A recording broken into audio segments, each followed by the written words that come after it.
Bonjour à tous et bienvenue, j'espère que vous allez bien. Aujourd'hui c'est une vidéo vraiment spéciale puisque j'ai le GH7, le tout nouveau GH7 de Panasonic et je suis trop fier et trop heureux de pouvoir le tester. En plus on est ici à Lyon chez moi, c'est un bonheur parce que c'est ici que j'ai commencé aussi et du coup j'ai le GH5 depuis toujours, ça a été ma machine de cœur, le G7 aussi, donc le micro 4 tiers je connais ça. On a fait un test récemment du G9 II et vous attendiez énormément le GH7 depuis des années, c'est ce qu'on me demande tout le temps. Et bien ça y est les amis, il est là, l'autofocus de phase aussi. Le GH7 c'est la machine un petit peu de guerre pour les filmmakers run and gun, pour des projets bien violents et puis aussi pour les documentaires etc. Puisque vous allez voir, Panasonic ont aussi annoncé un nouveau module XLR, le XLR2, on en parlera aussi mais on en fera surtout une vidéo dédiée. On y va tout de suite pour ce premier test du GH7, on va parler un petit peu des nouvelles specs et puis je vous précise aussi que 100% des images que vous voyez c'est filmé entièrement avec le GH7, là c'est le GH7 qui est en train de me filmer et c'est tout le temps le cas. Si jamais vous souhaitez vous procurer ce nouveau GH7, n'hésitez pas, c'est un énorme soutien pour moi de passer par les copains d'IPLN.fr. Et en plus de ça, vous retrouverez du coup ma masterclass avec le produit, donc n'hésitez pas, allez voir. On a travaillé avec mon équipe pour vous faire une super belle masterclass, j'espère qu'elle vous plaira et vous allez devenir des bêtes en vidéo, voilà tout simplement. Code créateur Adelin, ça soutient énormément la chaîne, merci à vous. Alors ce GH7, il était vachement attendu évidemment pour notamment le nouvel autofocus à détection de phase. Énormément de gens ne savaient pas s'ils allaient sortir le S1.2, S1H2, ce genre de produit. Personnellement, j'attendais pas forcément le GH7 donc j'étais extrêmement content à l'annonce. Je pensais qu'ils allaient sortir le S1.2 d'abord. Alors, pendant que vous regardez cette vidéo, il y a sûrement la conférence en même temps puisque je sors cette vidéo à 23 h et du coup, en même temps, il y avait une conférence et il faut savoir qu'il y a des features qu'on ne connaît pas et il y a notamment apparemment une feature qu'on ne connaît pas non plus, dont on n'a pas d'informations. Donc je ferai peut-être une vidéo supplémentaire qui parlera de cette feature puisque je ne sais pas de quoi il va s'agir tout simplement. On va directement passer au spec du boîtier pour commencer tout de suite puisque au niveau de l'ergonomie c'est un boîtier de GH6, ça n'a pas changé spécialement. Les batteries c'est comme avec le S5 II, c'est pareil et on y va pour les specs, mais pour ça je vous emmène dans un autre endroit. Je vais vous dire ce que j'en ai pensé et vous allez voir il y a pas mal de choses à dire. Côté spec sur ce GH7 on retrouve à peu près la même chose que sur le GH6, on a toujours de la 4K 120, toujours du ProRes en interne, mais cette fois-ci on a une première nouveauté, c'est l'arrivée du ProRes RAW en interne sur la CF Express. Alors évidemment certains d'entre vous vont me dire que c'est complètement overkill. Moi je dis surtout que pour l'instant c'est complètement pas utile puisque on ne peut toujours pas le lire sur DaVinci Resolve malheureusement, donc peut-être que quand ce sera fixé ce sera extrêmement intéressant, mais là en attendant c'est plutôt du Blackmagic RAW qu'on aurait voulu avoir dedans. Concernant les nouveautés, on va retrouver les fonctions de streaming, on va aussi avoir l'export des proxys sur Frame.io, on peut utiliser aussi le real-time LUT comme sur le S5 II, le S9, le S5 IIX. On a toujours l'enregistrement en OpenGate et du coup en interne on retrouve l'enregistrement en ProRes RAW HQ et en ProRes 422 HQ. Donc en ProRes RAW HQ on atteint des débits de 3,5 gigabits par seconde. Donc niveau spec vous pouvez pas faire mieux sur un boîtier là, c'est vraiment compliqué d'aller chercher des specs aussi lourdes puisqu'on trouve le plus haut de ce qui se fait quoi. Et puis c'est à mes yeux la machine la plus aboutie que tu vas trouver pour faire de la vidéo sur un capteur micro 4 tiers, donc clairement il y a largement de quoi faire. Côté dynamic range, on est sur du 13+, donc c'est la même dynamique qu'on retrouve sur les Blackmagic Pocket ou tout simplement sur les anciens modèles GH6. Et on retrouve cette dynamique là en Vlog à 500 ISO, le base ISO natif, mais on a un mode Dynamic Boost qui est actif sur toute la plage ISO avec ce GH7 et donc on peut espérer des résultats assez similaires. Dès qu'on passe au-dessus de 60 fps, on perd un diaph de dynamique. Me demandez pas pourquoi, je sais pas, j'ai pas la réponse à cette question. Alors je voudrais parler un petit peu de la qualité d'image et de la dynamic range vite fait. On n'a pas eu le temps de faire autant de plans qu'on aurait voulu. C'est pour ça que je vous ai dit qu'on allait faire un autre test. C'est extrêmement prometteur à l'étalonnage. Je retrouve bien ce qui me semble être un 13 plus diaph de dynamique. J'ai l'habitude, j'en étalonne tous les jours et sincèrement je trouve ça vraiment très bon. Comme d'habitude, que ce soit sur mon S1H, sur le S5 IIX, que ce soit en biro, en ProRes, sur la carte, on a toujours une énorme grosse maniabilité en fait avec le Vlog, moi que j'adore à l'étalonnage et que je préfère justement notamment largement à chez Sony. Moi j'ai beaucoup de mal avec les Sony aussi en partie à cause de ça. Donc j'ai une très bonne latitude, je retrouve tout ce qu'il faut et puis je peux m'amuser à l'étalo, donc la qualité d'image elle est excellente. Est-ce qu'il y a une énorme différence avec le GH6? Je pense pas nécessairement qu'il y ait une énorme différence puisque c'est deux appareils qui sont surspéqués de toute façon. L'autofocus en fait à détection de phase plus les améliorations par-ci par-là font quand même un produit beaucoup plus abouti et beaucoup plus prêt à survivre dans le futur pendant de nombreuses années. Voilà, c'est vraiment la machine que je dirais qui est prête pour vivre de nombreuses années. Donc ça peut être à la fois une machine cam principale pour ceux qui ont du micro 4 tiers, mais ça peut aussi être une machine de crash cam, de bicam pour ceux qui veulent s'en servir avec leur S5 IIX, etc. sans dire qu'elle est moins bien. Très loin de là. J'ai pas trop parlé d'ergonomie dans le test parce que je trouve que c'est inutile. Il est exactement comme le GH6, c'est-à-dire beaucoup trop robuste, aucun problème là-dessus. Donc je pense qu'on peut passer directement à la suite. Bon, je te mets évidemment la liste de tous les trucs que tu vas retrouver, mais c'est tellement énorme, t'imagines bien, déjà c'est Lumix en vidéo, voilà. Et puis encore plus, c'est la série des GH et le GH7 du coup est surpuissant. Il y en a beaucoup trop des specs. On passe maintenant à la suite, c'est du coup quelque chose, je pense une question qui te taraude, hein, l'utilisation du micro 4 tiers face au plein format. C'est parti, je vais te montrer, j'ai de sérieux arguments. On y va.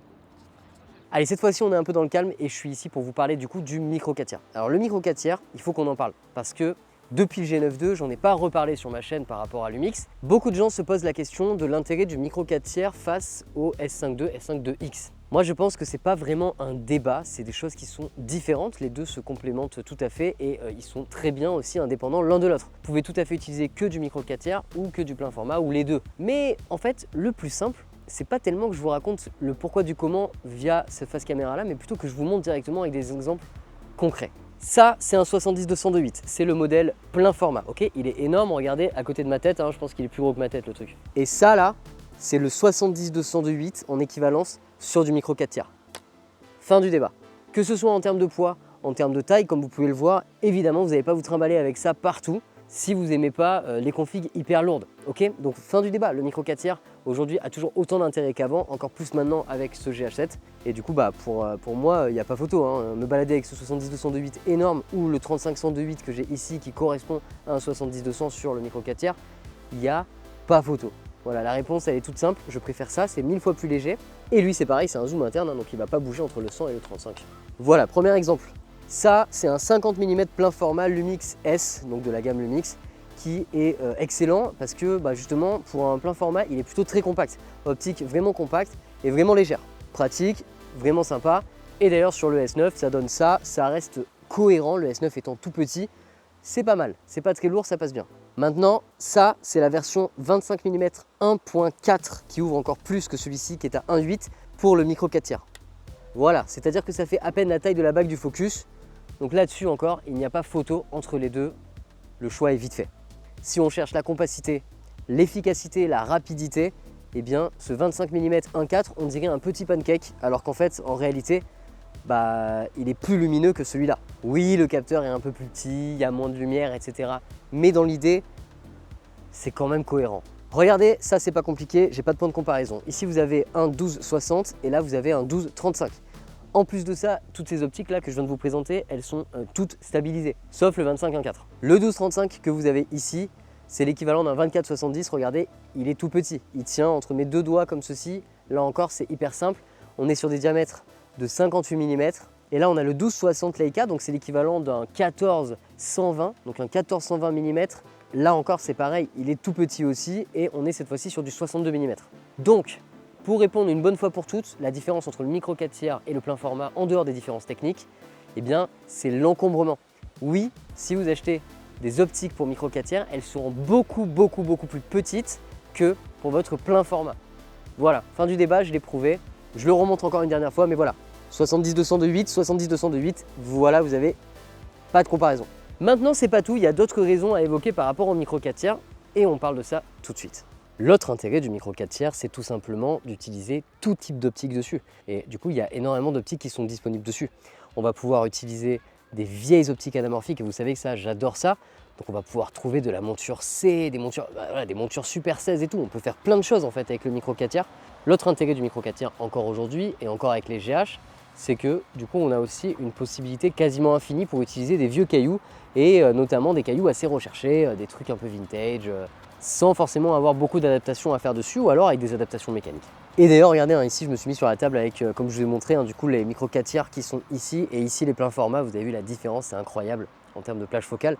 Et malheureusement j'ai pas les autres optiques pour vous montrer à quoi correspondent les autres genres, mais j'aurais pu vous ramener le 24-105. Le 24-105 est assez gros aussi, assez énorme, hein, en plein format. Donc si on résume, en fait le micro 4 tiers finalement, ce qui change, c'est qu'on va avoir plus de compacité sur les optiques, elles vont être plus légères pour des plages focales plus importantes. On va perdre un petit peu de lumière parce que le capteur il est un peu plus bas. On va avoir comme défaut le fait que souvent la haute lumière elle est moins bonne puisque du coup on a des photosites qui sont plus petits, c'est plus détaillé, il y en a plus dans la même taille de capteur, donc c'est un petit peu limite pour... Donc c'est pas les appareils qui sont les meilleurs en basse lumière. Mais à part ça, tout le reste, ce sont des points positifs. Dans les points positifs, du coup, on va retrouver évidemment cette compacité extrême avec les optiques en comparaison à du full frame.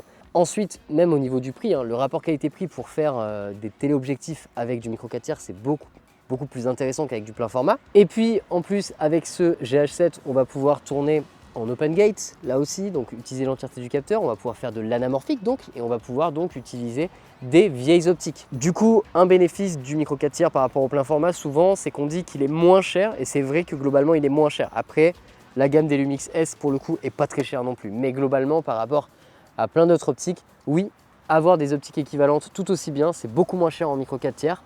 Le marché de l'occasion aussi, il est plein. Il y a énormément d'optiques sur le marché de l'occasion, donc c'est un compromis extrêmement intéressant.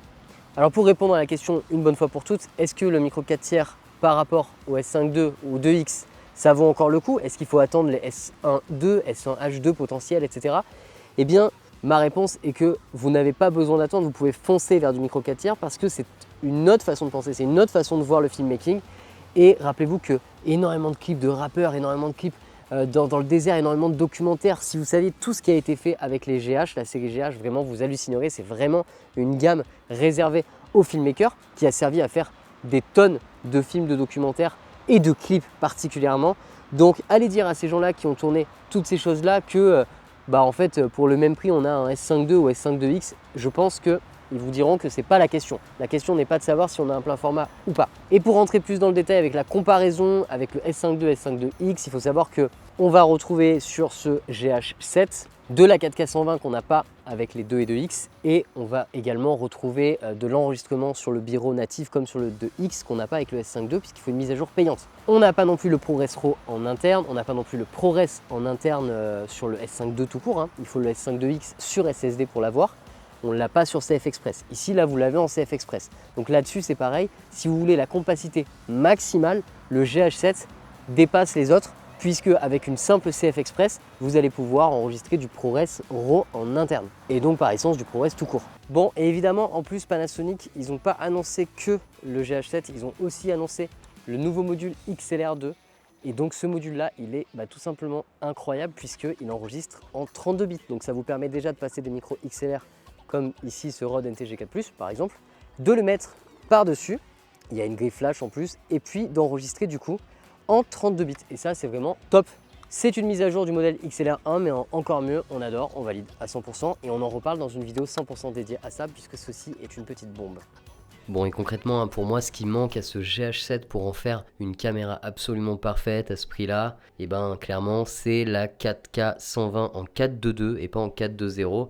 Et puis la 6K en 4.2.2 et pas en 4.2.0 non plus en interne, je précise. Et puis bien sûr, forcément, le filtre OLPF. Ça, c'est un truc je pense qu'on en rêvait tous, du filtre OLPF sur le GH7. On l'aura pas pour cette fois. Alors je sais pas, côté ingénierie, je dis ça, mais je sais même pas si c'est possible d'en mettre ou pas.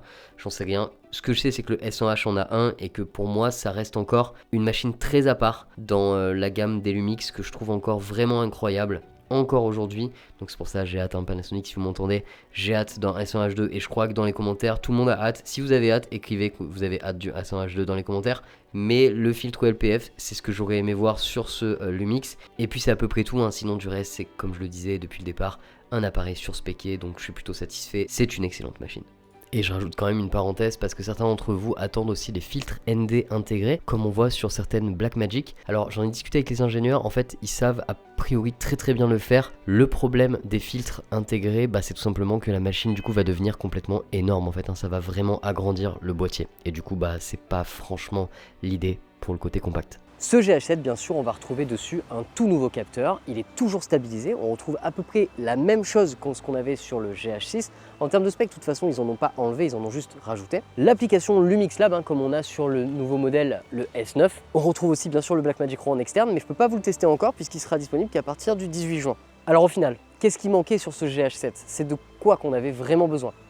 À mes yeux, il manquait surtout l'autofocus à détection de phase. Et je pense que vous êtes tous d'accord avec ça. Ce qu'on attendait le plus, c'était enfin un micro 4 tiers bien vénère, un GH7 avec un autofocus de phase. Et ça y est, il est là, il est juste là pour nous. Donc c'est parfait les potes, on est content. À regret un petit peu, j'aurais aimé qu'il y ait le Blackmagic RAW. J'attends de voir l'annonce qui est en train de se dérouler au moment où je parle pour savoir en fait ce qu'ils vont annoncer de plus. Mais c'est vrai que le Blackmagic Pro en interne, ça serait phénoménal. Je sais que ça n'existe pas pour l'instant à part sur les caméras Blackmagic. Ce serait phénoménal d'avoir du bureau en interne. Ce serait un rêve. Et puis on va pas tergiverser, hein. Le format micro 4 tiers, c'est un format qui est encore extrêmement apprécié. Sur la chaîne, il y a énormément de gens qui me connaissent grâce à ce format, depuis les vidéos du GH5, du G7, GH4, etc. Vous le savez.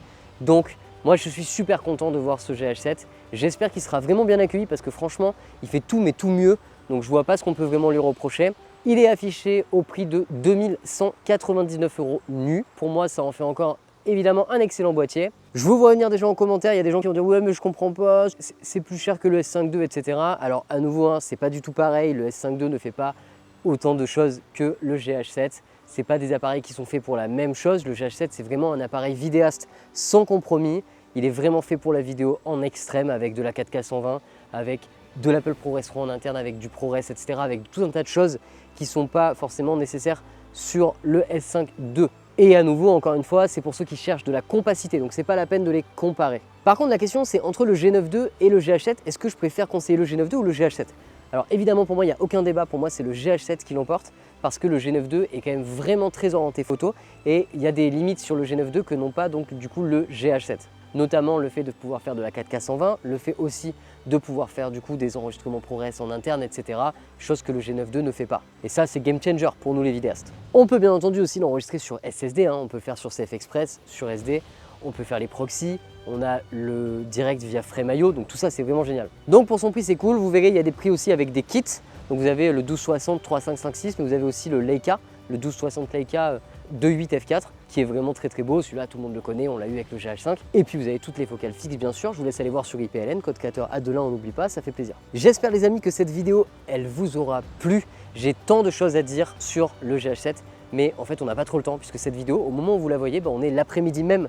On l'a mis, en fait on a mis même pas une journée pour tourner, monter et vous sortir cette vidéo. Donc ça fait pas assez de temps qu'on a le GH7 pour vous dire à quel point il est bon. Et du coup ce qu'on va faire c'est que non seulement vous allez retrouver ma masterclass qui va en parler, mais en plus on va faire une autre vidéo sur le GH7 qui sera une vidéo de test un peu plus approfondie. Le GH7 par exemple 3 mois plus tard. Donc on se donne rendez-vous dans quelques mois et on verra toujours ce qu'il en est. Mais globalement sur la qualité d'image il n'y a aucun souci à se faire, ça va forcément être vraiment excellent par rapport à ce qu'on attend du GH7.